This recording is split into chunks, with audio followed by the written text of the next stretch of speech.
నీ కారణంగా నాకు రాత్రల్లా నిద్ర పట్టలేదు అని ప్రభావతి అయితే మీనాతో అనేసరికి బాలు అయితే అలా చూస్తూ ఉంటాడు. నేనేం చేశాను అత్తయ్య అని అంటూ ఉంటుంది మీనా. అలా అనేసరికి ఇంటి ముందు పెట్టావు కదా పూల కొట్టు, అందుకే నాకు నిద్ర పట్టలేదు అని చెప్పేసి అయితే అంటూ ఉంటుంది ప్రభావతి.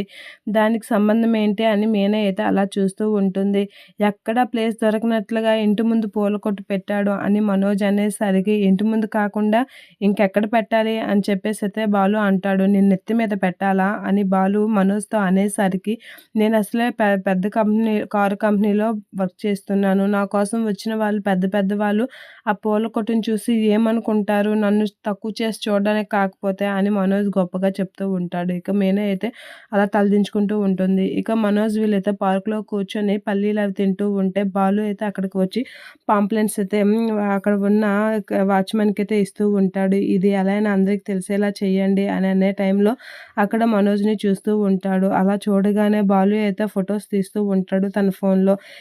ఇక మనోజ్ అయితే పల్లీలు తినడం, అక్కడే ఉన్న ఉయ్యాల్లో పడుకొని సేద తీరడం అవన్నీ చూస్తూ ఉంటాడు. ఇది ఎప్పటినుంచి జరుగుతుంది ఎలా అని అంటే గత 2, 3 నెలల నుంచి జరుగుతున్నట్లుగా ఉంది అనైతే అంటూ ఉంటాడు వాచ్‌మెన్. అలా అనేసరికి రారా ఇంటికి రారా నీ పని చెప్తాను. భలే దొరికావురా నువ్వట పెద్ద కంపెనీలో పని చేస్తున్నావా?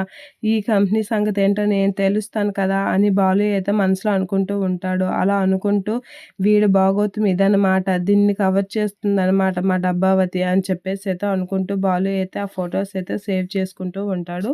మనోజ్ వైపు చూస్తూ.